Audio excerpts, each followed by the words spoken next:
Welcome back to Variant Quran. I'm Dr. Daniel Brubaker. Today is a day just for answering some of your questions from previous videos. So if you want to see if your question got answered or hear what others have asked and how I respond, hang around, and we'll be doing that over the next few minutes.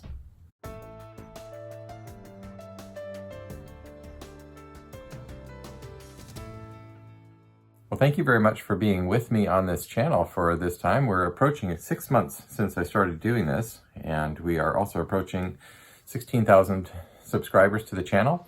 If you have not yet subscribed, please do so. It's great to have the opportunity to connect with you on a regular basis, and I do appreciate each one of you who has subscribed on here and who is watching these videos. I take gratification in knowing that the things that I'm talking about are connecting with people not just near me and not just in my circle of friends, acquaintances, or colleagues in academia, but in many places around the world. So whatever benefit this is to you, I'm glad that it is a benefit to you, and thank you very much for watching.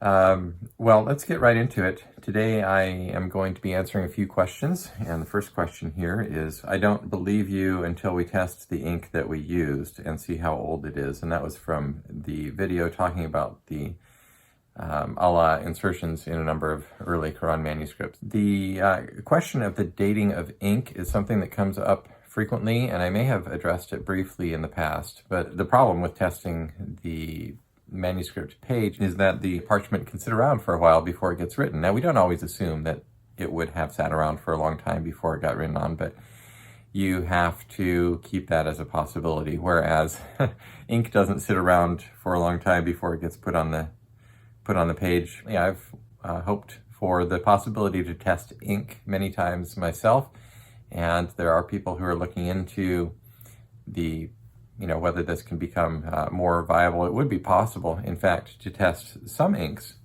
namely those inks that are that contain organic material, and anything that was once alive is organic. And so it would be possible to test organic inks for their age. The only problem is that in order to do radiocarbon dating, you need a sufficient amount of material to do it, and the test is destructive, meaning you would need to have lots of ink or a sufficient amount of ink that would destroy a lot of the manuscript in order to get the ink for it, which just is not a viable thing. Nobody's going to scrape off the ink of an entire manuscript just to find out how old it is, because then you don't have the manuscript writing anymore. That is the problem with dating ink. All of us would love to be able to have a way to date ink to see when closer to the time that the manuscript was written. But I will point out this, that the same problem that we have when it comes to dating the page of the manuscript would exist when it came to the ink, but to a lesser degree, and probably a significantly lesser degree. And that is, the dating of parchment obviously presumes that, and because the radiocarbon date gives a probability range of when the animal was alive, that the parchment was made from, and there's always the possibility that the page is sat for a time, perhaps an extended time, perhaps even centuries before it was written. And so you don't know for certain that the radiocarbon date gives you an indication of when the manuscript was written. Now, you know that the manuscript was not written before the animal died, so that does give you that part of the date range, that end of the date range. So yeah, that just answers that question about ink. I too would like to know how old it is, but until we can only work with the tools that we have, and we don't have that tool right now. All right, here's the second question. It comes from Robert W. It says, what I would like to see, perhaps in a future video, is some consideration of the theological implications, if any, of these variants. Would that be possible? And that question was related to the video in which I presented to you a frequently corrected word in early Quran manuscripts, and that was the word deriving from the root ra, zay, kaf, and that would be a very obviously important thing to do, is to talk about the theological implications of these variants. And not only with these variants, but with the other variants that I talk about. I would have to go back and look at that video to remind myself of what I did cover in it, but obviously the word rizq relates to Allah's providence his provision for people's needs, and that is something that does have theological, that is a theological matter, how Allah provides for people and the manner and means in which he does so and so forth. So there's not much more really to say there, except I acknowledge the importance of talking about theological implications of these variants, because that's quite possibly one of the motivating factors if we are looking at something other than mere scribal correction of a mistake. All right, here's the third one. This is from the very first video that I did, which now just went over 40,000 views. So thank you for watching that video and sharing it with people. This Abdurrahman says, stop putting words in his mouth. Human error is found in everything, especially when people are writing it by hand. That's why you see the corrections. Scripture error are not found in all the Quran that were written in the same time. There are plenty of Quran that don't have those mistakes and were written on the same time or earlier. The big assumption that Abdurrahman makes is that all of these corrections are human error. Now, they may be human error, they may not be human error, we don't know.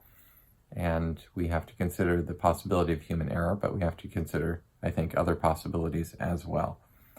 And so the very existence of other Qurans written at the same time or earlier, other Quran manuscripts that align with the standard rasam as we have it today, does not necessarily mean that a variant or a correction that seems to lie outside those things is not significant.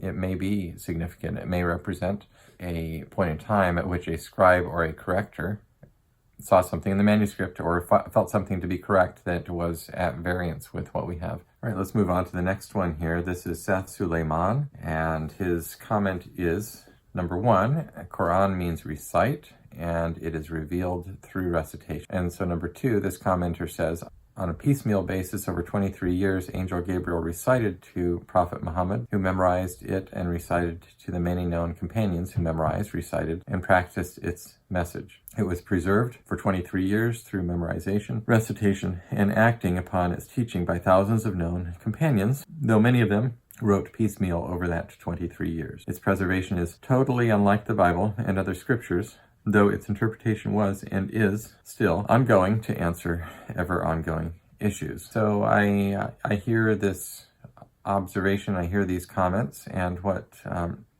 Mr. Suleiman has expressed is the traditional account of how the Quran was delivered, initially written down, preserved and passed along during the time of Muhammad's life and afterwards. And there's no question that that is the traditional account.